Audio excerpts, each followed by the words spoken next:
Hello everyone, good morning. आज हम लोग क्लास 11th का सो कॉल्ड बोला जा सकता है कि पहला टॉपिक हम लोग स्टार्ट कर रहे हैं मैथमेटिकल टूल। राइट ना, देखिए बेसिकली जो मैथमेटिकल टूल हम लोग पढ़ते हैं वो साइंस पढ़ने के लिए या बोला जाए कि स्पेशली फिजिक्स पढ़ने के लिए ना वो बहुत ज़रूरी हो जाता है। ओके, ये कैसे यूज़ आता है, क्या क्या इसके यूजेस हैं, क्या क्या हम इसमें पढ़ेंगे डिटेल्स, तो वो तो आएगा ही, टाइम टू टाइम आएगा और हम थोड़ा डिटेल में इसके बारे में बात भी करेंगे। फिलहाल मैं आपको इस टॉपिक को स्टार्ट करने से पहले कुछ हम लोग बेसिक जो साइंस होता है या हम लोग इसकी क्या ज़रूरत पड़ती है या साइंस में इन सब चीज़ों को कैसे हम लोग यूज़ करते हैं, थोड़ा सा हम चाहते हैं कि उसके बारे में बात करते हैं एंड फिर हम लोग इस टॉपिक के मैथमेटिकल एस्पेक्ट्स पे, डेफिनेशंस पे हम लोग बात करेंगे। राइट ना, स्टार्ट हम लोग इस तरीके से ही करते हैं। चलिए कि हम आपके सामने अगर मैं इस पेन को ड्रॉप कर दें, हाँ, तो ये नीचे गिरा। नाउ अगर मैं आप लोगों से पूछूं कि जो ये पेन है या कोई भी ऑब्जेक्ट जो है वो नीचे क्यों गिरता है, ठीक है ना, तो आई होप कि हमारे में से बहुत सारे लोग जो देख रहे हैं और जो पढ़े हैं वो ये बता देंगे, बहुत ही सिंपल है कि ये न्यूटन्स लॉ ऑफ ग्रेविटेशन की वजह से कोई भी ऑब्जेक्ट नीचे गिरता है। राइट, तो देखिए ये बात तो पढ़ाई की हो गई है, ये बात तो साइंस से रिलेटेड है। हाँ, क्या कि ग्रेविटेशनल फोर्स की वजह से जो भी है मास ऑब्जेक्ट पुल करते हैं, अट्रैक्ट करते हैं और इसी वजह से कोई भी ऑब्जेक्ट जिसको हम रिलीज करते हैं तो वो अर्थ की तरफ आता है ना। और बहुत सारा जो एक्सेलरेशन है या मास है और कौन मूव करेगा नहीं करेगा ये डिटेल्स है। एनीवे, रीजन इज कि बिकॉज ऑफ ग्रेविटेशनल फोर्स ये ऑब्जेक्ट जो है वो नीचे गिरता है। राइट ना, हम उसके दूसरे एस्पेक्ट पे बात करते हैं। सपोज जो न्यूटन्स ने बताया हमें वो जो भी है, मतलब 200-300 साल पहले बताया है ना, 1500-1600 सेंचुरी में बताया, तो क्या उससे पहले ऑब्जेक्ट नीचे नहीं गिरता था? या छोड़िए उसको, हम अभी ही बात करें कि हम वैसे पर्सन, वैसे आदमी से पूछ के देखते हैं जो कि पढ़ाई लिखाई से मतलब नहीं है या जिनको ये सब नहीं आता है।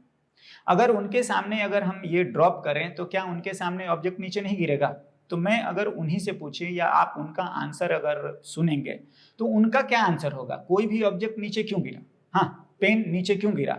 तो फर्स्ट ऑफ ऑल तो एक चीज उनके दिमाग में आता है कि अरे क्या ये बेवकूफी भरा बात कर रहे हैं, वो दो चार ऑब्जेक्ट और आपके सामने में गिरा के दिखा देंगे। हाँ, क्या कि देखिए ये क्या बोलोगे, पत्थर भी नीचे गिर रहा है, ये कुछ और ऑब्जेक्ट भी नीचे गिर रहा है, नहीं होता पेड़ से आम भी नीचे गिर रहा है, तो ये सारे ऑब्जेक्ट्स नीचे गिरते हैं, तो इसमें कौन सी बड़ी बात है, ये पेन भी आपका नीचे ही गिरेगा।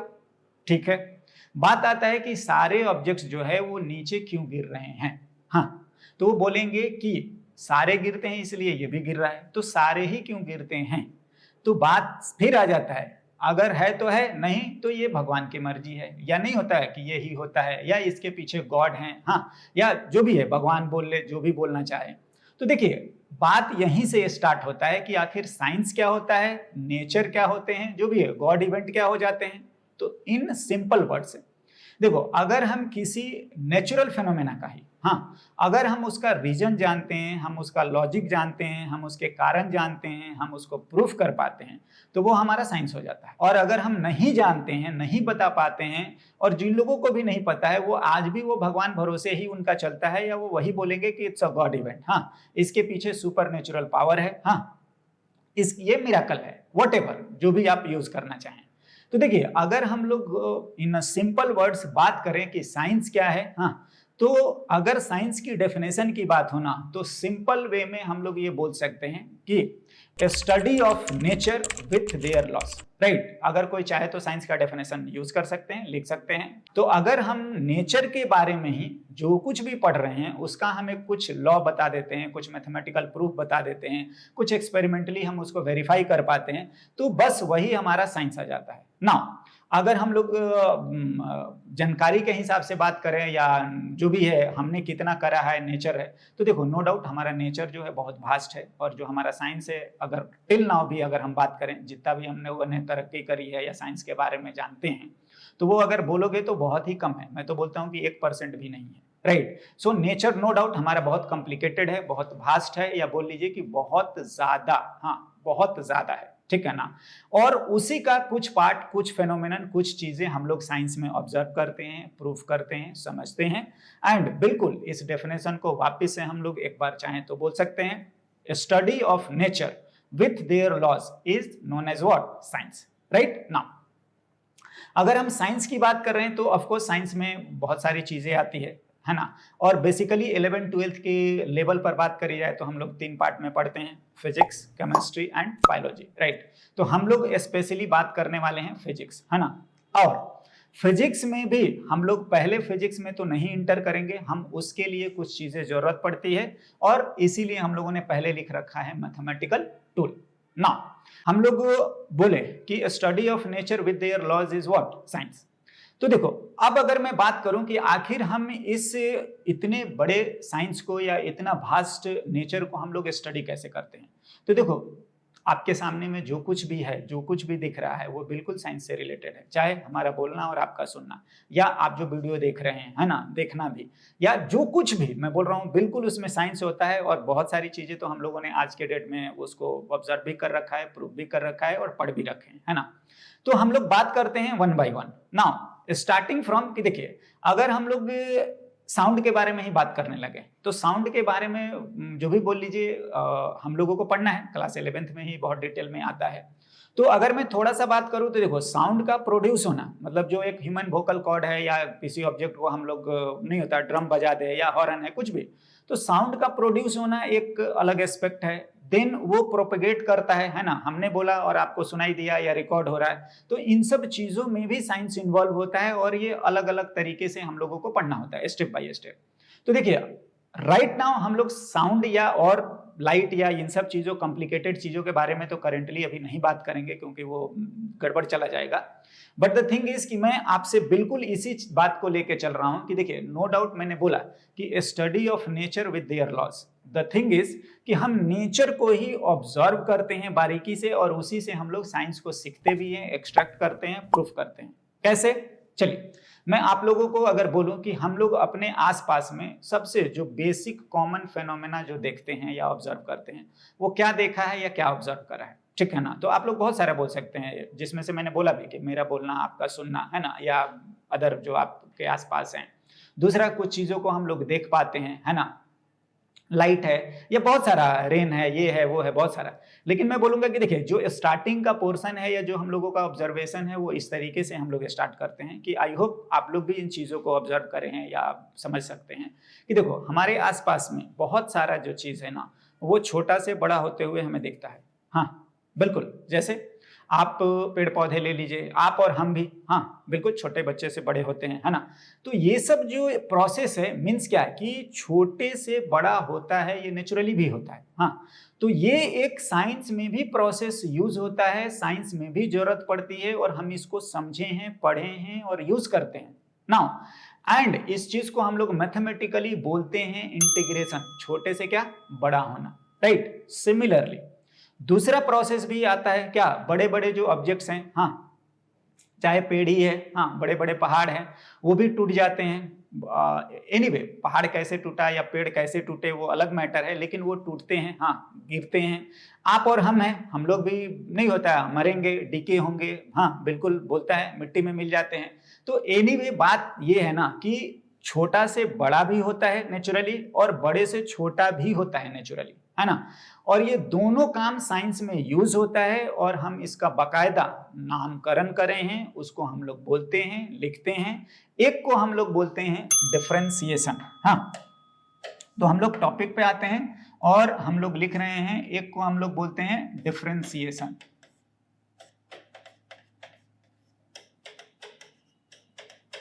डिफरेंशिएशन।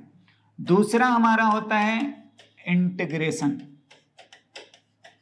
हाँ ना देखिए जो हमने बात बोला है differentiation and integration, simple way में बात करेंगे। डिफरेंशिएशन का मतलब ये होता है, हाँ मैथमेटिकल चैप्टर्स हैं, अगर जिनको 12th में पढ़ना है तो बहुत डिटेल्स में आता है ना। बट हम बहुत बेसिक चीजें इसकी समझेंगे सो दैट कि हम साइंस को लॉजिकली समझ पाएं, कनेक्ट कर पाएं कि हम क्या पढ़ रहे हैं और कैसे पढ़ रहे हैं, है ना। तो डिफरेंशिएशन का सिंपल मतलब यही है कि बड़े से छोटा करना, और इंटीग्रेशन का सिंपल मतलब यही है कि छोटे से बड़ा करना, राइट। हम लोग नो डाउट नेचुरली तो सीखते हैं, उसी से एक्सट्रैक्ट करा है और हम इसको मैथमेटिकल फॉर्मेट में पढ़ते हैं, राइट ना।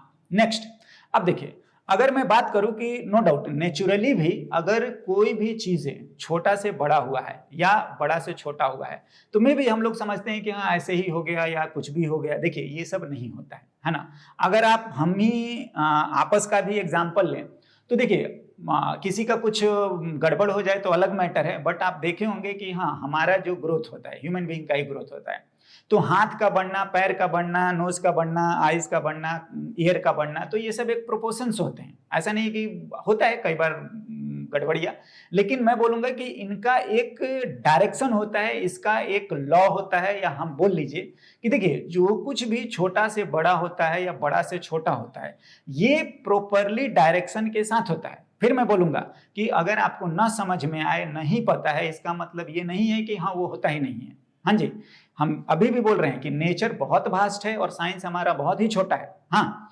एनीवे हम लोग जो डिफरेंशिएशन करते हैं या जो हमारा इंटीग्रेशन होता है ये विथ प्रॉपर डायरेक्शन होता है, और उसको भी हम लोग मैथमेटिकली पढ़ेंगे और लिखते हैं, and which is known as what, vector. हाँ तो ये तीनों टॉपिक आपका मैथमेटिक्स के पार्ट हैं और हम लोग बिल्कुल पढ़ेंगे, एज अ मैथमेटिक्स ही पढ़ेंगे, है ना।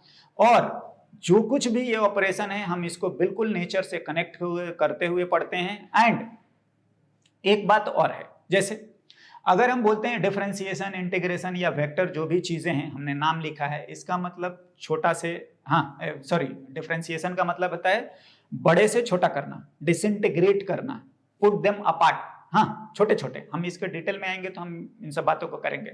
इंटीग्रेशन का मतलब होता है छोटा से बड़ा करना, हाँ इंटीग्रेट करना, हाँ जी, एक्युमुलेट करना, बड़ा करना, ठीक है।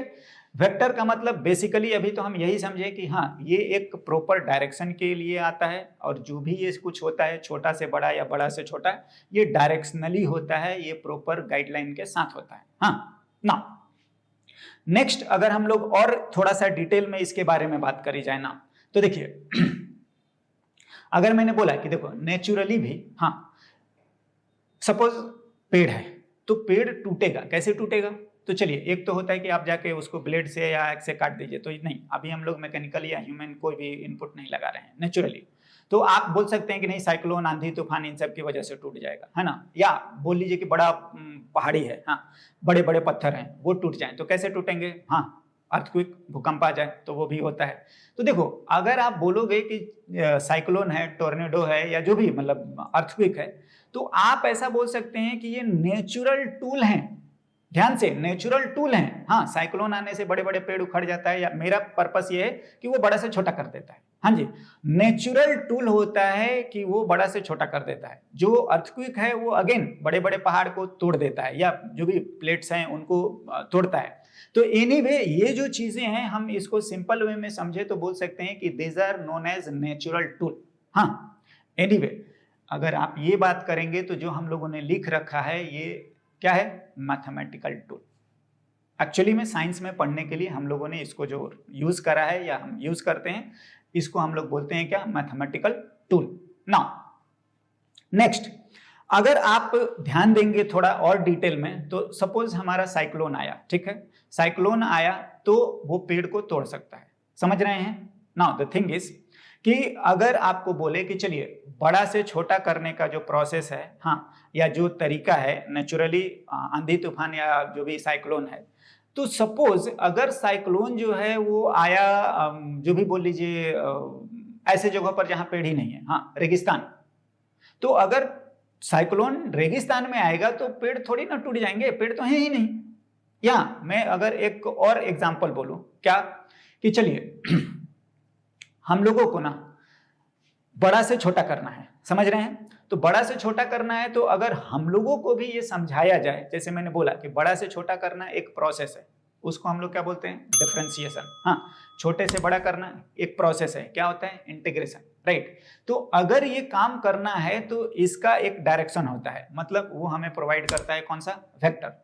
नेक्स्ट सपोज मैं एग्जांपल के तौर पे अगर ये बात बोलूं कि हम लोग जनरली क्लास में बैठते हैं और जो भी है बेंच होता है, तो से कि हमें एक बेंच बनाना है, तो बेंच बनाना है तो एक सिंपल जो उसका रिक्वायरमेंट है कि हाँ हमें लकड़ी चाहिए होगा, तो चलो मैं बात करता हूँ कि 5 फीट का लंबा चाहिए, 1 फीट का चौड़ा चाहिए। तो देखिए अगर आपको ये रिक्वायरमेंट है तो ये कैसे मिलेगा, तो हमें ये गाइडलाइन देनी पड़ेगी क्या, कि आप पेड़ को, होता है ना कि 5 फीट के गैप पे ऐसे पहले काटे, हाँ हॉरिजॉन्टली, फिर आप 1-1 इंच के गैप पे ऐसे वर्टिकली काटें, तो आपको जो प्लाई है वुडन प्लाई मिल सकता है। समझे?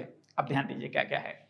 पहला काम तो ये प्रोसेस है डिफरेंशिएशन का, मतलब बेंच का जो भी आपको प्लाई चाहिए तो, हाँ। दूसरा आपको डायरेक्शन चाहिए। डायरेक्शन क्या चाहिए कि वो 5 फीट का या 6 फीट का या 4 फीट का जो भी है, तो इतने गैप पे आप कट करेंगे, हाँ। फिर उसकी मोटाई के हिसाब से कट करेंगे। तो these are part of what, vector, direction.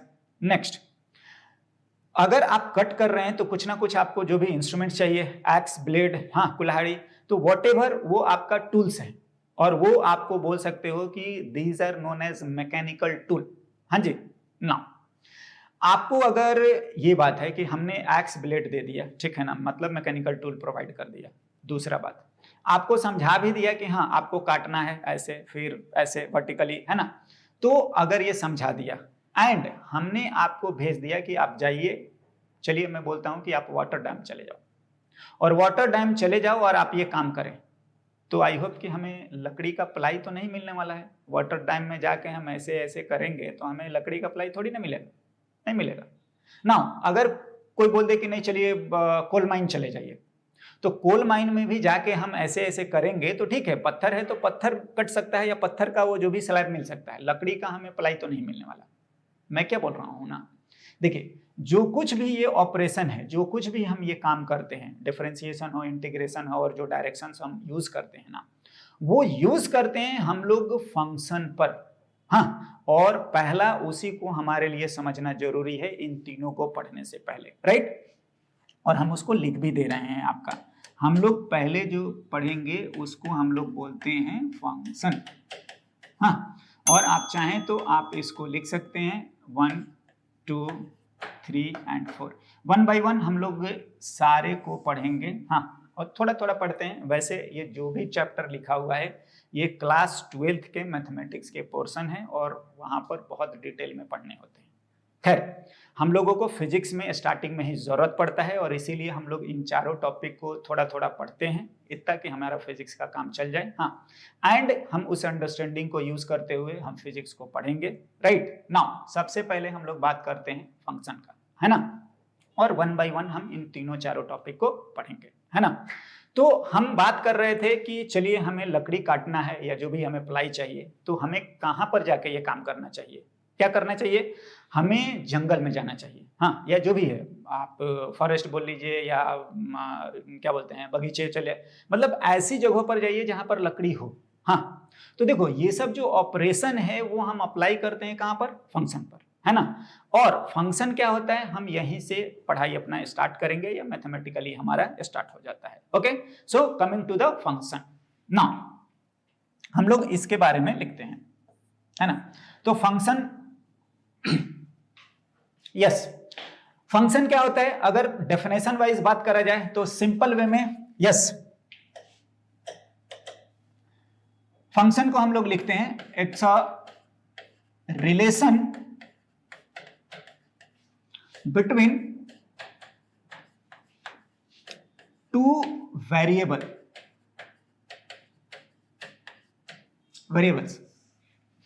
Right. हाँ, one is dependent and, हाँ जी, one is dependent and other is independent,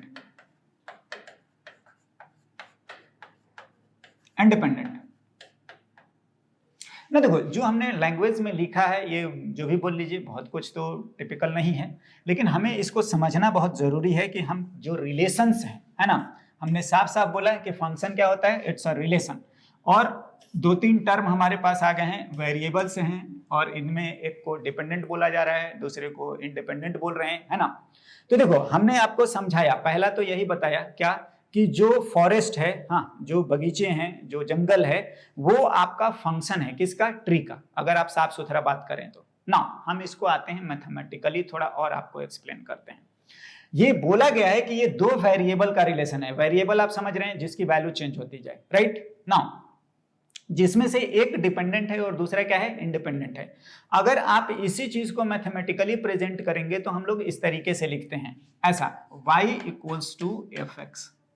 हाँ, और इसको बोलते हैं y is a function of x, ऐसा हम लोग इसको पढ़ते हैं। हाँ, एंड इसके जो प्रेजेंटेशन है उसमें अगर आप लिखेंगे तो y जो होता है ये आपका डिपेंडेंट होते हैं, डिपेंडेंट वेरिएबल, एंड x जो है वो आपका आता है इंडिपेंडेंट वेरिएबल। हाँ जी, ऐसे तो मैथमेटिकली हम लोग इस तरीके से लिखते हैं। हाँ, और हाँ जी, और इसको पढ़ते ऐसे हैं कि y is a function of what, x, जिसमें से y जो है वो डिपेंडेंट होता है और x जो है वो इंडिपेंडेंट होता है। चलिए इस बात को ना मैं एक और एग्जांपल के थ्रू आपको समझाता हूं। क्या कि सपोज हम लोगों को ना एक रूम कंस्ट्रक्ट करना है, राइट, और रूम कंस्ट्रक्ट करने के लिए हमें कुछ ना कुछ सिंपल वे में ब्रिक्स चाहिए। हाँ, और ऐसा नहीं सीमेंट रॉड ये सब नहीं, तो हम लोग एक वेरिएबल, अभी ज़्यादा कॉम्प्लिकेटेड नहीं करते हैं, एक वेरिएबल की बात करते हैं कि सपोज अगर हम लोग सिंपल वे में ब्रिक्स को ऐसे रखें तो ध्यान से, अगर पहला बात कि रूम कंस्ट्रक्ट करना है तो ब्रिक्स चाहिए। हाँ, कुछ नहीं, हम लोग मिट्टी भी उसमें चिपकाने के लिए कुछ नहीं यूज कर रहे हैं, सिंपल ब्रिक्स। तो ध्यान दो, पहले तो क्या है कि आपको ब्रिक्स को एक फॉर्मेट में रखना पड़ेगा। मीन्स क्या कि एक रखिए, फिर ऐसे रखिए, फिर उसके ऊपर रखिए, हाँ, फिर कुछ दूर जाने के बाद आप उसको 90 डिग्री व्हाटएवर बेंड करके रखिए। तो मैं बोल रहा हूं कि ब्रिक्स को पहले तो ऐड करना, मतलब इंटीग्रेट करना है, राइट। दूसरा, डायरेक्शन भी चाहिए। मीन्स क्या कि ऐसा नहीं कि एक ब्रिक्स रखा, दूसरा बगल में, तीसरा बगल में, ऐसे तो आप रख तो देंगे, ये भी जोड़ने का काम है, लेकिन फिर आप फ्लोर बन जाएगा, दीवार नहीं बनेगी। तो मैं बोल रहा हूं कि डायरेक्शन भी हमारे लिए बहुत जरूरी होता है। मतलब क्या, अभी हम लोग बात इसी पर कर रहे हैं कि जो एक रूम बना रहे हैं उसमें ब्रिक्स लगना है। हाँ, और उसमें बिल्कुल ये काम इंटीग्रेशन का है। दूसरी बात ये है कि इसमें डायरेक्शन की जरूरत पड़ेगी। हाँ, मतलब हमें प्रॉपरली उसको समझ के रखना है। नेक्स्ट आता है कि इसको हम समझते हैं क्या, सपोज अगर हमें एक रूम बनाना है तो हमें कुछ सर्टेन अमाउंट ऑफ ब्रिक्स चाहिए होंगे। हाँ, से मैं मान लेता हूं 1000 चाहिए। हाँ, तो 2 रूम बनाने होंगे तो हमें 2000 चाहिए, 3 रूम सिमिलर ऐसे ही तो 3000। हाँ, अगर आप बताओ कि क्या हम रूम 1 2 3 5 50 बना सकते हैं? बिल्कुल बना सकते हैं। कैसे? सपोज आप एक रूम बनाए, पूरा आप घर बनाए, 4-5 रूम बनाए, है ना। हो सकता है कि आप पूरा एक सोसाइटी बनाए, पूरा सिटी बनाए। तो देखिए इस तरीके से आपका नंबर ऑफ जो रूम्स हैं वो वेरिएबल है, बिल्कुल ना। नेक्स्ट आता है जो ब्रिक्स है, हमने बोला कुछ ना कुछ तो जरूर नंबर ऑफ फिक्स लगता है, तो रिलेशन है क्या, रूम में और ब्रिक्स में। ध्यान से, एक रूम बनाया 1000 ब्रिक्स, 2 रूम बनाया 2000 ब्रिक्स, 3 रूम 3000, हाँ, या 700 लगे, व्हाटएवर। तो ध्यान देने वाला बात यह है कि जो नंबर ऑफ रूम्स हैं वो भी वेरिएबल हैं, जो नंबर ऑफ ब्रिक्स हैं वो भी वेरिएबल है, और इनमें कुछ ना कुछ रिलेशन है, बिल्कुल है, चाहे वो 1000 का हो, चाहे 700 का हो, चाहे व्हाटएवर। हाँ, नेक्स्ट, अब अगर मैं आपसे पूछूं कि रूम वेरिएबल है, ब्रिक्स वेरिएबल है, इनमें बीच में रिलेशन है, तो इनमें से डिपेंडेंट कौन है और इंडिपेंडेंट कौन है? हाँ, अगर आप समझ पाए तो जरूर आंसर्स को कमेंट करें, राइट ना। अगर आप समझ गए हैं, अगर आप आंसर कर रहे हैं, अच्छी बात है। द थिंग इज कि इसमें से मैं बताऊं तो रूम जो है हमारा वो डिपेंडेंट वेरिएबल बनेगा और जो ब्रिक्स होगा वो इंडिपेंडेंट वेरिएबल। हाँ, देखिए मैं समझाता हूं। अगर हम लोगों को रूम्स बनाने हैं तो रूम बनाना है तो हमें ब्रिक्स चाहिए ही चाहिए। हाँ, बिना ब्रिक्स के रूम नहीं बनेगा, ठीक है ना। लेकिन अगर कोई जो भी बोल लो ब्रिक्स ले आके रोड साइड रख दे, या जिन लोगों का ईंट बनाने का काम है तो वो अपना ईंट तो बना बना के अपने जगह पर रखे रहते हैं, उनको रूम बनाना जरूरी है क्या? नहीं। ध्यान से, रूम अगर बनाना है, कंस्ट्रक्ट करना है तो आपको ब्रिक्स चाहिए ही चाहिए, बिना उसके नहीं चलेगा। हाँ, बट जो ब्रिक्स रख रखे हैं उनको रूम बनाना ये जरूरी नहीं है। तो हम लोग यही तो बात कर रहे हैं कि रूम जो है वो डिपेंडेंट है, हाँ, लेकिन ब्रिक्स जो है वो क्या है, इंडिपेंडेंट है। दोनों क्या है, वेरिएबल है। तो आई होप कि एग्जाम्पल के थ्रू आप इन बातों को समझ पा रहे होंगे, है ना। एंड हम इस चीज को और आगे बढ़ते हैं नाउ द थिंग इज, खैर उस एग्जांपल को आप समझने के लिए ही मैंने यूज करा है, ऐसा कुछ लिखने की कोई ज्यादा जरूरत नहीं है। नेक्स्ट, इस फंक्शन को हम लोग थोड़ा और डिटेल्स में बात करते हैं, है ना। तो देखिए अभी हम लोगों ने फंक्शन में दो चीजों पर फोकस करा, एक तो डिपेंडेंट वेरिएबल और एक क्या है, इंडिपेंडेंट वेरिएबल, है ना। अगर हम लोग थोड़ा डिटेल और लिखें तो देखिए हम लोगों ने लिखा y इक्वल्स टू fx, हाँ, तो इसमें ये जो है हम लोग x लिखते हैं और इसको हम लोग ये भी बोलते हैं इनपुट वैल्यू, हाँ, इसी को हम लोग y बोलते हैं या यही हमारा fx होता है और इसको हम लोग आउटपुट वैल्यू, हाँ, ये भी हम लोग बोलते हैं ना। यही हमारा जो था ये हम लोगों ने बोला है, इसको बोल सकते हैं, और ये है इंडिपेंडेंट वेरिएबल, और ये हमारा हो जाता है डिपेंडेंट वेरिएबल, है ना।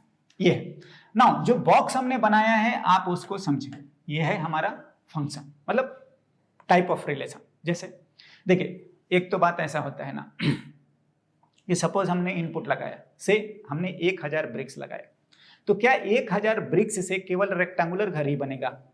आई होप आप समझ रहे होंगे कि वो कैसा रिलेशन रखते हैं, कैसा हम लोग डायरेक्शन रखते हैं, उसके अकॉर्डिंग आपका आउटपुट चेंज हो जाएगा, समझ रहे हो ना। तो इनपुट के साथ साथ ये कैसा रिलेशन है, हाँ, उसके ऊपर भी आउटपुट डिपेंड करता है। सो हमारा पहले तो एक इनपुट मतलब इंडिपेंडेंट वेरिएबल समझे और एक डिपेंडेंट वेरिएबल समझे।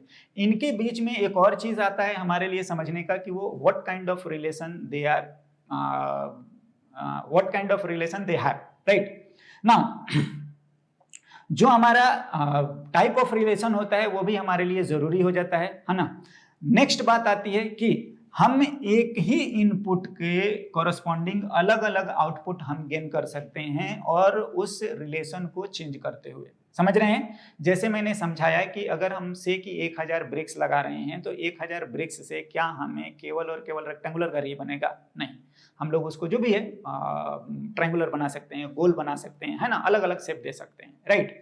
सो आप समझ रहे होंगे कि इनपुट के साथ, दैट इज इंडिपेंडेंट वेरिएबल के साथ साथ जो रिलेशन है वो भी हमारा आउटपुट को इन्फ्लुएंस करता है, या बोल लीजिए कि आउटपुट जो है हमारे काइंड ऑफ रिलेशन, हाँ, टाइप ऑफ रिलेशन पर भी डिपेंड करता है। नेक्स्ट, तो यहां पर हमारा जो फोकस है वो इनपुट के साथ साथ आउटपुट है, और साथ में कैसा रिलेशन है ये बात भी हमारे लिए क्या हो जाता है, जरूरी हो जाता है ना। नाउ नेक्स्ट अगर बात करें तो देखिए, और इस बात को डिटेल्स में अगर बोला जाए ना तो लिखें, तो आप ये बताओ, हाँ, कि सपोज हमारे पास रूम बनाने हैं, या हम लोगों को रूम बनाने की जरूरत है, लेकिन हमारे पास जो है वो ब्रिक्स नहीं है। तो अगर ब्रिक्स नहीं है तो हम लोग रूम और कैसे बना सकते हैं? मैं बोलूंगा कि देखिए सीमेंट रॉड, मल्टीपल वेरिएबल की नहीं बात कर रहे हैं, ब्रिक्स की जगह हम लोग क्या क्या यूज कर सकते हैं। तो आई होप कि हम समझ रहे होंगे कि ब्रिक्स नहीं है तो हम स्टोन से बना ले, हम लोग वुड से बना सकते हैं, ग्लास से बना सकते हैं, मेटल से बना सकते हैं, हाँ ध्यान दीजिएगा, ये कर्टेन से बना सकते हैं। तो ये सब जो चीजें होती है ये आप बोल सकते हो कि जो भी है पूरी वेराइटी जो है वो आपके इनपुट वेरिएबल का है ना। ना हम लोग इसको स्पेशल नाम भी देते हैं, बोलते हैं डोमेन। आप चाहें तो इसको भी लिख सकते हैं या मैं अलग से लिखता हूं, डोमेन। हाँ, हम लोग इसको बोलते हैं all possible sets of input value, हाँ, इज नोन एज डोमेन, है ना। All possible sets of input value is what, known as domain, हाँ, राइट। नाउ आप समझ रहे होंगे कि अगर हम लोग ईंट नहीं लगाए, पत्थर लगाए तो पत्थर का घर मिलेगा, अगर ग्लास लगाए तो ग्लास का मिलेगा, बिल्कुल। तो इसी तरीके से हम लोग इस टर्म को भी डिफाइन करते हैं और हम लोग इसको लिख देते हैं रेंज, हाँ। तो इस पूरे को कलेक्टिवली इनपुट वैल्यू को हम लोग डोमेन लिखते हैं, हाँ जी, और कलेक्टिवली इसको हम लोग क्या बोलते हैं, रेंज, हाँ। तो आप यहां पर बिल्कुल लिख सकते हैं कि all possible sets of output value is known as what? Known as range. Yes? तो हम इस तरीके से फंक्शन को थोड़ा और डिटेल में एलोबरेट करा है। हाँ, इनपुट को ही इंडिपेंडेंट वेरिएबल बोलते हैं, हाँ, आउटपुट को ही डिपेंडेंट वेरिएबल बोलते हैं। हाँ, now collectively all inputs are known as what? Domain. Collectively all outputs are known as what? Range. तो these are important terms, तो थोड़ा हमें ध्यान रखना चाहिए। नेक्स्ट जो काइंड ऑफ रिलेशन है वो भी हमारे लिए और थोड़ा सा डिटेल में आने वाला है। नाउ अगर हम लोग बात करें ना से कि हवा से घर बनाना चाहते हैं तो क्या बनेगा? नहीं। अगर हम बोले पानी से, देखिए आइस से बनाना अलग बात है, वाटर अलग बात है ना, तो वाटर से नहीं। देखिए सीधा सीधा हम लोग बोलते हैं कि जो घर है या जो रूम है उसके डोमेन में हवा पानी ये नहीं आता। अब डोमेन में ये नहीं आता, इसका क्या सिग्निफिकेंस है, थोड़ा हम लोग मैथमेटिकली आएंगे तो और आपको क्लियर हो जाएगा। सीधा बोल लीजिए कि उससे ये काम नहीं होगा या हम उसको वहां यूज नहीं कर सकते, या ऐसा बोल लीजिए कि वो जो भी है इररिलेवेंट है, बेकार है ना। तो जो कुछ यूज नहीं होता है या एज अ इनपुट हम नहीं लगा सकते हैं, नहीं यूज कर सकते हैं, उसको हम साफ बोलते हैं कि वो उसके डोमेन में नहीं है। जैसे रूम के डोमेन में आपका हवा और पानी नहीं है ना। नेक्स्ट हम इस बात को थोड़ा सा और लिखते हैं। हाँ, और मैं आगे बढ़ूं तो देखिए हम लोग बोलते हैं कि मैथमेटिकली हम लोग फंक्शन को फिर कैसे रिप्रेजेंट करते हैं और हम लोग कैसे यूज करते हैं। देखिए जो क्लास 11th एंड 12th का आपका जो फिजिक्स है, हाँ, वो बेसिकली आपको मैथमेटिकल फॉर्मेट में ही पूछा जाता है। स्पेशली कंपटीशन में आएंगे तो वही चलेगा, है ना। तो देखो थ्योरेटिकली तो आप लोग 8, 9, 10th सब पढ़ते ही हैं, डेफिनेशंस एंड ऑल, लेकिन हम लोग डेफिनेशंस तो पढ़ेंगे ही, बेसिक चीजें तो पढ़ेंगे ही, बट हमारा फाइनल मोटिव यही रहता है कि हम उसको मैथमेटिकली कैसे यूज करें, कैसे प्रेजेंट करें, कैसे उसको सॉल्व करें, राइट। तो मोर और लेस इसीलिए हम लोग सबसे पहले स्टार्ट करते हैं मैथमेटिकल टूल को, हाँ, और सारी चीजों को कोशिश करते हैं कि हम मैथमेटिकली कैसे समझ पाएं और उसको यूज कर पाएं, डिराइव कर पाएं, और ये हमें करना भी पड़ता है ना। So coming to the function का मैथमेटिकल फॉर्मेट, हाँ, तो अगर हम लोग लिखें कि रिप्रेजेंटेशन ऑफ अ फंक्शन, तो देखिए अगर हम लोग लिखते हैं, चलिए मैं एग्जाम्पल के तौर पर इस तरीके से लिखता हूं कि ऐसा है, like area of a circle. तो देखिए एरिया ऑफ अ सर्कल अगर आप लिखेंगे तो आप लिख सकते हैं पाई आर स्क्वायर। हाँ, अगर मैं इसी को एज अ फंक्शन लिखने की कोशिश करूँ ना तो हम लोग ऐसे लिखेंगे y equals to pi X square, और इसी को आप चाहें तो ऐसे लिख सकते हैं। मैं आपको ये भी समझा दूंगा कि ये ऐसा लिखने का क्या सिग्निफिकेंस है, ऐसा लिखने का क्या सिग्निफिकेंस है। एक दो और मैं लिखता हूं। हम लोग अगर लिख रहे हैं कि एरिया ऑफ स्क्वायर, तो अगर एरिया ऑफ स्क्वायर अगर बोला जाए तो हम लोग लिख देते हैं ए स्क्वायर। हाँ, अगर आप यहां पर बोलोगे तो आर जो होता है वो क्या होता है, रेडियस, हाँ, ऑफ सर्कल। आई होप ये सब कोई बहुत बड़ी बात नहीं है। और यहां पर जो ए होता है वो हमारा साइड, हाँ, साइड लेंथ, राइट। नाउ इस फंक्शन को भी हम लोग इस तरीके से लिख सकते हैं, क्या, कि y equals to X square, और इसको भी आप fx ही लिखेंगे। हाँ जी, बिल्कुल ना। देखिए थोड़ा सा समझने वाला बात यह है कि देखिए y equals to pi X square लिखना और इसको भी fx लिख रहे हैं, y equals to X square लिखना और इसको भी fx लिख रहे हैं। देखिए अगर हम लोग केवल इतना ही लिखें, मैं बात कर रहा हूं कि अगर हम लोग केवल इतना ही लिखें इस चीज को, हाँ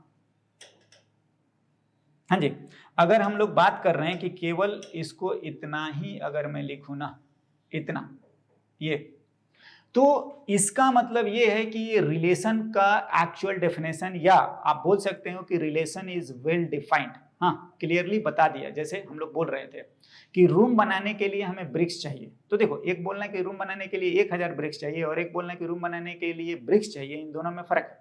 ध्यान से, ऐसा बोलने का मतलब कि आपने रिलेशंस को क्लियरली डिफाइन कर दिया। हाँ, ऐसा लिख रहे हैं, इसका भी मतलब यही है कि रिलेशंस जो है वो वेल डिफाइंड है।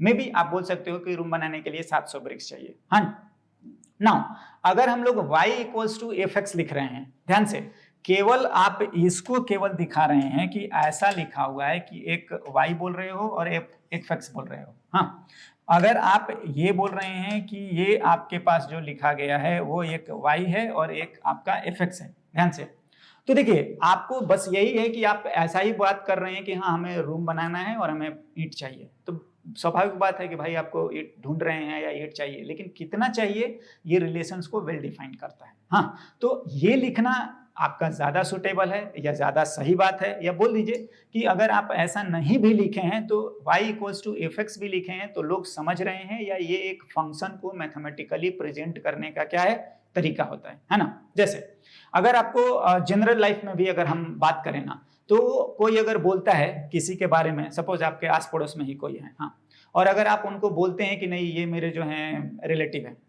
ठीक है रिलेटिव है, तो रिलेटिव है तो लोगों को तो कंफ्यूजन जरूर होगा, क्या कि वो आपका कजन है, मामा है, चाचा है, बहुत सारा मौसी है, मम्मी है, क्या है। हाँ, तो अगर आप रिलेटिव बोलते हैं मतलब y इक्वल्स टू fx बोलते हैं तो बात सही है कि रिलेटिव हैं, लेकिन अगर आपने बोल दिया कि कोई बगल में बैठा है, आप बोलते हो कि नहीं वो मेरा कजन है, तो देखिए अब फिर से आपको ये बोलने की जरूरत नहीं है कि हाँ वो रिलेटिव है। मतलब अगर आप इतना लिख देते हैं, रिलेशन को वेल डिफाइंड ऐसा ही लिख देते हैं, तो आपको आगे एफेक्ट्स लिखने की भी जरूरत नहीं है। मतलब आप रिलेशन डिफाइन कर दिए हैं तो वो बाय डिफॉल्ट की वो रिलेशन तो है ही ना। अगर कोई आपका कजन है, अगर आपके अंकल हैं, तो वो तो रिलेटिव है ही। हाँ, तो ये एक क्लियर डिफाइन करने का तरीका होता है, प्रेजेंट करने का तरीका होता है, राइट। नाउ नेक्स्ट हम लोग इन चीजों को है ना यूज कैसे करते हैं मैथमेटिकली, थोड़ा सा उस पर ध्यान देते हैं और हम एक दो बातें लिखते हैं। अगर लिखा जाए, हाँ, हम लोग इसी को बोलते हैं value of function. Value of function.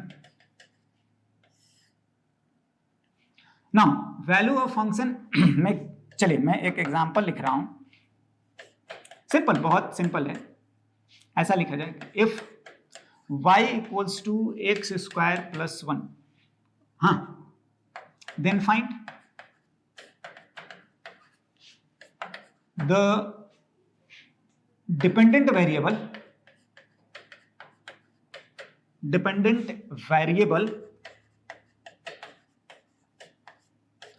For input value, हाँ, इनपुट वैल्यू 0, 1, 2, 3 एंड चलिए -3। हाँ, देखिए बेसिकली जो दिया गया है या जो पूछा जा रहा है, आप उसको थोड़ा सा फोकस करेंगे तो देखो ये डिपेंडेंट वेरिएबल का मतलब y पूछा जा रहा है, हाँ वही होता है, और इनपुट वैल्यू का मतलब आपको x जो है वो क्या है, गिवन है। समझ रहे हैं? तो पहले तो हमें ये इंटरप्रिटेशन समझ में आना चाहिए, जो लैंग्वेज में क्वेश्चन लिखा गया है वो इस तरीके का इंफॉर्मेशन अपने को गिवन है। नाउ तो हमें आई होप बहुत सिंपल है, आप लोग ट्राई कर सकते हैं और आंसर्स को बिल्कुल जो भी आप सीखते हैं आप उसको कमेंट करें, है ना। अगर हम लोग लिखें इसमें तो देखिए सॉल्यूशन की बात करें ना, तो देखो y इक्वल्स टू हमें गिवन है एक्स स्क्वायर प्लस 1, हाँ, और अपने से पूछा गया है कि नहीं आप y हमें बताइए, बिल्कुल डिपेंडेंट वेरिएबल आपको बताना है। हाँ, फॉर इनपुट वैल्यू मतलब x है, x की वैल्यू पहला 0, x की वैल्यू 1, हाँ, x की वैल्यू जो भी है 2, हाँ, तो ये सब कॉरस्पॉन्डिंग वैल्यू के लिए हमें y बताना है। तो y तो हमारा एक्स स्क्वायर प्लस 1 है, तो कोई बात नहीं, आप एक काम करें, x की वैल्यू 2 एंड जो भी है x की वैल्यू है ना, x इक्वल्स टू 3 एंड -3 हम लोग सब लिख लेंगे, कोई दिक्कत नहीं है। तो अगर आप यहां पर बात करेंगे तो हम लोगों को x की वैल्यू सॉरी y की वैल्यू जो लिखनी है तो उसके लिए x अभी फिलहाल 0 रखनी है। हाँ, तो x की वैल्यू 0 रख दो, तो मतलब 0 स्क्वायर प्लस 1। आई होप कि आप इसको समझ रहे होंगे कि दिस इंप्लाइज कि अगर हम लोग y को लिखेंगे तो x की वैल्यू 0 रखना है, तो ये और ये कितना आ गया 1। It's very simple. नेक्स्ट अगर बात करोगे तो y इक्वल्स टू बोल रहे हैं 1, तो 1 का स्क्वायर प्लस 1 ये 2 आ गया। हाँ, कोई दिक्कत नहीं है। अगर सिमिलरली ध्यान से, कोई मेरे ख्याल से किसी को समस्या आनी नहीं चाहिए। हाँ, 2 का स्क्वायर प्लस 1 कोई दिक्कत नहीं है। सिमिलरली y 3 का स्क्वायर प्लस 1 ये भी 10 आएगा, और अगर -3 लिखेंगे तो भी आपका 10 ही आ जाएगा। हाँ, आई डोंट थिंक कि किसी को इस वैल्यू में कोई दिक्कत होनी चाहिए, समझ रहे हैं। बट फिर भी हम लोग मैथमेटिकली फंक्शन को जो लिखा गया है और हम लोग कैसे उसकी वैल्यू निकालते हैं, ये हमारा बहुत ही सिंपल वे में ये सब यूज करा जाता है, राइट। नाउ नेक्स्ट अगर हम लोग लिखें, चलिए एक दो और एग्जांपल या इसी चीज को ना हम लोग बात करें तो दूसरे तरीके से भी लिखा जा सकता है। कैसे, मैं लिखता हूं और करके अगर हम लोग लिखें, हाँ, तो if function is defined as fx equals to X square plus 1, then find क्या क्या, चलिए f0, f1, f2, f3 and f-3। हाँ, देखो अगर आप ये क्वेश्चन देख रहे हैं, हाँ, और प्रीवियस वाला क्वेश्चन को अगर मैं एक बार दिखाऊं ये, तो देखिए ये बिल्कुल केवल लैंग्वेज और प्रेजेंटेशन बदला है, बाकी ना तो डेटा बदला है और ना इसका नेचर बदला है और ना ही कैलकुलेशन बदला है, right. Now the thing is कि जो हमसे ये बोला गया है उसको भी हम लोग बिल्कुल लिखते हैं सॉल्यूशन। y इक्वल्स टू अपने को fx, हाँ यही होता है, और वो दिया गया है कितना, ध्यान से y ही fx होता है, बिल्कुल। तो अभी अपने को इतना दिया है, राइट। नाउ और पूछ रहा है कि आप बता दो कि f0 कितना होगा, हाँ, f1 कितना होगा। तो ध्यान से ये वही बात पूछ रहा है कि y बता दीजिए कब, जब x की वैल्यू आपका कितना हो जाए, y बता दीजिए जब x कितना हो जाए 0। हाँ, तो ये वही बात है, केवल प्रेजेंटेशन चेंज हुआ है। सो आपको कुछ नहीं करना है, x की जगह आप 0 रख दीजिए, बिल्कुल ये आ गया। x की जगह 1 रख दीजिए, बिल्कुल ये आ गया। हाँ, सिमिलरली f2 बोल रहे हैं तो आप f2 रख दीजिए x की जगह। ध्यान से, जो x की जगह बोला गया है वो आप रख दें। हाँ, x की जगह 1 बोल रहे हैं 1 रख दीजिए, 2 बोला है 2 रख दीजिए। हाँ, और बिल्कुल आप इस तरीके से इस सबको लिख सकते हैं। और भी एक दो डेटा था 3 एंड -3, तो दिस एम्प्लाई हम लोग लिख सकते हैं ना, f3 मीन्स x की जगह पर अपने को 3 रख देना है। तो आई होप कोई इसमें इशू नहीं होना चाहिए, राइट। f-3 भी रखना है तो रख सकते हैं।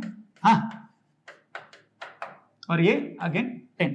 आंसर बहुत इंपॉर्टेंट तो अभी नहीं है, लेकिन ये चीज है कि जो प्रेजेंटेशन है आप उसको समझें और आगे भी हम इस तरीके से इसको यूज करें। ओके, नाउ अगर आप इसमें भी लिखना चाहते हैं ना तो हम इसको लिख सकते थे। क्या क्या, अगर आप ध्यान दोगे तो यही चीज हमारा f0 है, यही चीज हमारा f1 है, बिल्कुल यही चीज हमारा f2 है, यही चीज हमारा f3 है, और यही चीज हमारा जो भी था y ही था ना, तो y हमारा f, और ये कौन सा है -3 है। आप यहां भी लिख सकते थे, इतना ही, कोई दिक्कत वाला बात नहीं है। यस, ना अगर हम लोग और थोड़ा सा आगे बात करें, हाँ चलिए एक और क्वेश्चन मैं लिखता हूं, हाँ देखते हैं, और मैं बोलूंगा कि सभी लोग इसको ट्राई करें अपने लेवल पर। If a function is defined as x + 1 x - 1, then find, हाँ ऐसा दिया हुआ है x+1 x-1। Then find f0 f1 f2 f3 हाँ f of 2 f of 3 हाँ, थोड़ा सा इधर आपको लग रहा होगा कॉम्प्लिकेसी, बिल्कुल बढ़ेगी ग्रेजुअली। नेक्स्ट x² + 1 हाँ, एंड फाइनली आप इसको भी बताएं f of x हाँ। मैं चाहूंगा कि सभी लोग ट्राई करें और स्पेशली आप इसका आंसर कमेंट करिए, हाँ करें। एनीवे 1 by 1 मैं आपको बताता हूं, है ना, और मैं बोलूंगा कि आप इसको ट्राई करने से पहले, सॉल्यूशन देखने से पहले आप पहले वीडियो को पॉज कर दें और आप उसको ट्राई कर लीजिए, ठीक है ना। देखिए ट्राई करके अगर आप सॉल्यूशन देखेंगे ना तो देखो जो जो डिमेरिट्स है, जो जो आप कंफ्यूज होते हैं ना, उस पर आप ज़्यादा ध्यान देंगे। और देखो पढ़ाई के दौरान सीखने का यही सबसे अच्छा तरीका होता है। आपको ना देखिए वैसे आपको क्या बोलोगे, पार्टी में जाते हैं और बहुत सारा खाना आपको मिल जाता है, तो हम लोग बहुत सारे को तो वैसे ही छोड़ देते हैं, प्लेट में लेके भी फेंक देते हैं, है ना, वेस्ट भी कर देते हैं। हाँ, भले चाहे कोई भी कितना भी मोरली भाषण देते रहें या खुद भी समझ में रहता है वेस्ट नहीं करना चाहिए। होता क्या है ना कि हमें जब जरूरत नहीं होती और चीजें हमें मिलती है तो हम उसकी कदर ही नहीं करते। हाँ, और वही चीज अगर आपको जब जरूरत हो, मतलब जहां आप अटक रहे हैं, अगर वो चीज आपको बताई जाए या आप ध्यान देंगे ना तो उसको हम थोड़ा केयरफुली देखते हैं, हम उस पर ध्यान लगाते हैं, हाँ, हम उसका सम्मान करते हैं। हाँ, तो ये आपको क्या बोलोगे क्वेश्चन में भी काम आता है कि जहां आप फंसे हैं और वो चीज अगर आपके पास स्टेप जब देखेंगे ना तो वो आपको बहुत हेल्पफुल रहता है, या आप उसको ध्यान देते हैं अच्छे से। फिर आगे आपको 2-4 बातें ही दिक्कत करती है। ऐसा नहीं होता है कि हर सवाल में हमें एक भी लाइन या एक भी कुछ नहीं लिख पा रहे हैं। 1-2 जगह होता है जहां हम लोग अटक जाते हैं या फंस जाते हैं। सो इट्स बेटर कि कुछ प्रैक्टिस जो लेक्चर में होता है उसको आप जरूर करें, लेकिन जो प्रैक्टिस क्वेश्चंस होते हैं जो मिलते हैं आपको सॉल्व करने के लिए, आप जरूर ट्राई करें, उसके बाद ही किसी का सॉल्यूशन देखें। और मैं तो बोलूंगा कि आप उस सेम टीचर से ही पूछा करिए जिन्होंने ये होमवर्क दिया है, और जो वो टॉपिक पढ़ाए हैं वो आपको ज्यादा बेटर समझ में आना चाहिए, या उससे ज्यादा अच्छा प्रोग्रेस होता है। एनीवे, आप इसको ट्राई करें और आंसर को कमेंट करें। Next solution, fx equals to x+1 x-1। हाँ, तो अपने को जो बोला जा रहा है 1 by 1 में लिख रहा हूं f0 इज x के जगह पर आप 0 रख दीजिए। हाँ, एंड आई होप कि ये -1 है, कोई दिक्कत नहीं होनी चाहिए किसी को। हाँ जी, yes. Now next fx again x+1 x-1। हाँ, और अपने को बोला जा रहा है कि f1 बताइए। तो x की जगह पर जो भी देखो यहां पर कुछ जो भी लिखा हुआ है आप उसको x की जगह रख दीजिए। तो ये 1+1 एंड 1-1 2/0। हाँ, क्या होता है जरूर आप इसको कमेंट करें। हाँ जी, देखिए जिनको पता है ठीक बात है, नहीं तो हम लोग इसको लिखते हैं नॉट डिफाइंड। बिल्कुल नॉट डिफाइंड। कई लोग इसको इंफिनिटी भी लिखते हैं, नहीं, गलत बात हो जाएगा, इंफिनिटी नहीं होगा। देखिए अगर मैं आपको इसके बारे में जनरल वे में कॉमन मैन के लैंग्वेज में बोले ना तो आप वही काम कर रहे हैं कि हवा से घर बना रहे हैं। आप बात समझ रहे हैं, हवा से घर बना रहे हैं, पानी से, मतलब ये जो चीज है ये डिफाइंड नहीं है, ये आप बेकार का बात कर रहे हैं, समझ रहे हैं। सीधा सीधा बात है कि अगर आप ये फंक्शन लिखते हैं ना तो हमें ये लिखने की जरूरत पड़ती है क्या कि x = 1 नहीं होगा। सब कुछ ठीक है, सब चलेगा, लेकिन x की वैल्यू 1 नहीं होगी।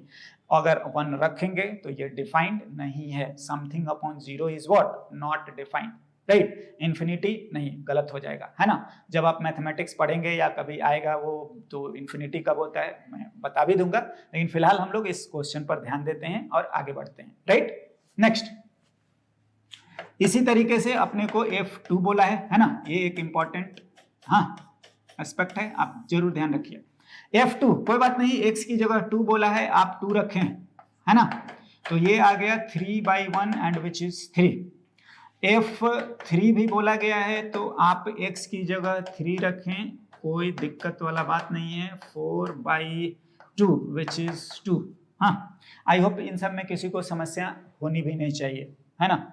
अगर आप देखोगे तो हम लोग यहाँ तक सॉल्व कर चुके हैं, f3 हो चुका, राइट। नाउ आता है f(f)(2) और f(f)(3) और थोड़े जो भी कॉम्प्लिकेटेड है, हाँ, तो उसको भी हम लोग 1 by 1 करते हैं, राइट। ना देखो, अगर मैं लिखूं f(f)(2), तो देखो अभी मैंने समझाया कि जो भी f के बाद है वो x जैसा ही है, और आप x की जगह वो पूरी वैल्यू को रख दें, आपको कोई परेशान होने की जरूरत, सॉरी माइनस ना, सो -1, बिल्कुल। f1 बोला तो x की जगह 1 था ना, तो 1 रखा, 2 2 3 3, हाँ, तो f(x) की जगह ये, हाँ, f(2) तो f(2), हाँ। अब बात ऐसा है कि f(2) की वैल्यू हम लोगों ने निकाला है, तो आप यूज कर सकते हैं, नहीं तो आपको निकालना पड़ेगा, राइट। तो एनीवे हम लोगों ने तो अभी निकाल रखा है एंड दिस वैल्यू इज 3, सो आप इसको सिंपल वे में लिख सकते हैं, है ना, 4/2 यानी कि 2। सिमिलरली आप क्या है f(f)(3), तो कोई बात नहीं, बिल्कुल फिर इसी तरीके से x की जगह इस बार f3 बोले हैं तो आप f3 भी लिख लें, हाँ। और अगेन f3 अगर नहीं दिया है तो आप निकालेंगे, फिलहाल हमें तो पूछा ही गया है तो आप ये वैल्यू यूज कर लीजिए, यानी कि 2 + 1 2 -1 and this is 3। Okay, now next, अगर अपने को और भी एक दिया है f(x² + 1), तो ध्यान से x की जगह पर आपको ये पूरा लिखना है, तो मतलब x² + 1 + 1, x² + 1 - 1, आप इसको सॉल्व कर लीजिए, कितना आ रहा है, x² + 2/x², यस, f(x² + 1). देखिए x की जगह जो कुछ भी बोलता है आप उसको यूज करेंगे, क्यों, क्योंकि fx आपका ये दिया है ना, x + 1 और x - 1, तो x की जगह पर जो बोल रहा है आप x को यहां पर वही चीज लिख दें। फिलहाल ये इतना बोला तो हमने x की जगह पर ही इतना रख दिया, हाँ, जो हमें इतना कुछ बोला था तो हम लोगों ने x की जगह पर इतना कुछ रख दिया था, हाँ जी। तो बिल्कुल आपको जो दिया है f के बाद वो सब x रिप्रेजेंट करता है और x की जगह पर आप वही रख दें।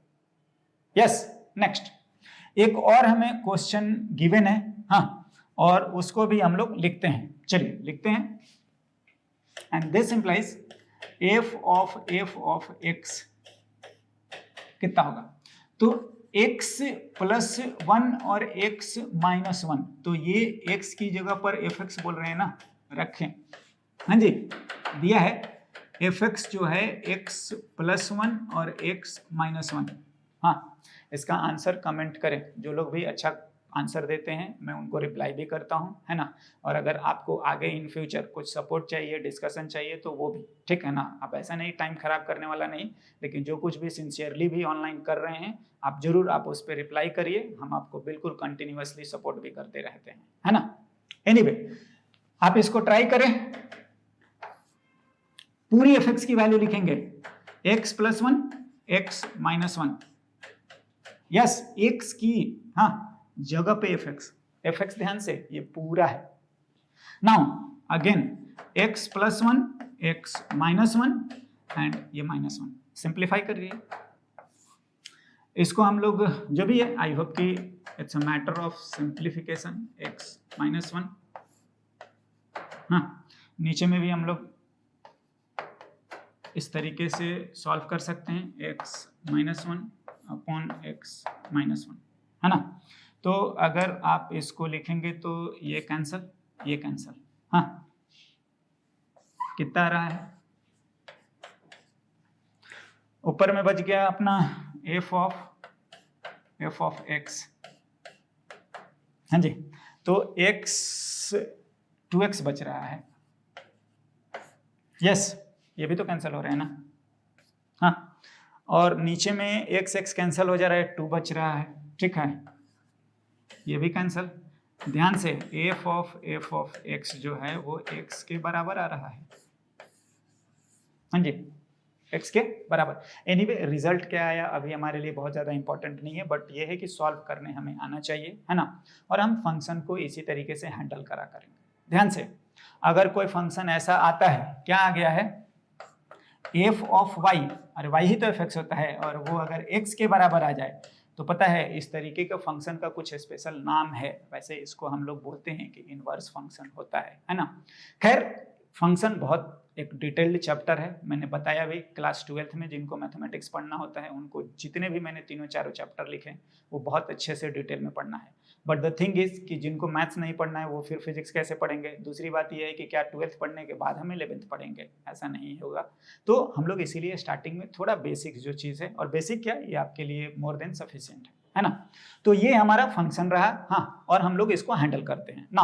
कुछ अगर इंपॉर्टेंट फंक्शंस या कैटेगरी के बारे में बात करेंगे तो हम लोग उसको थोड़ा सा लिखते हैं, आपको और फेमिलियर लगेगा और अच्छा हो जाएगा।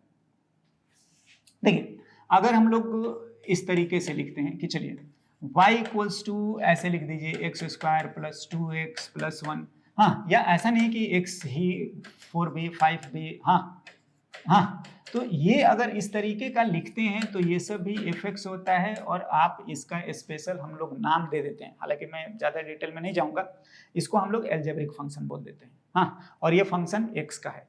इसी तरीके से जरूरी नहीं है, आई होप कि आप लोग इस टर्म को जानते होंगे कि s equals to ut plus half at square, हाँ जी, डिस्प्लेसमेंट और जो भी इनिशियल वेलोसिटी एक्सेलरेशन का रिलेशन।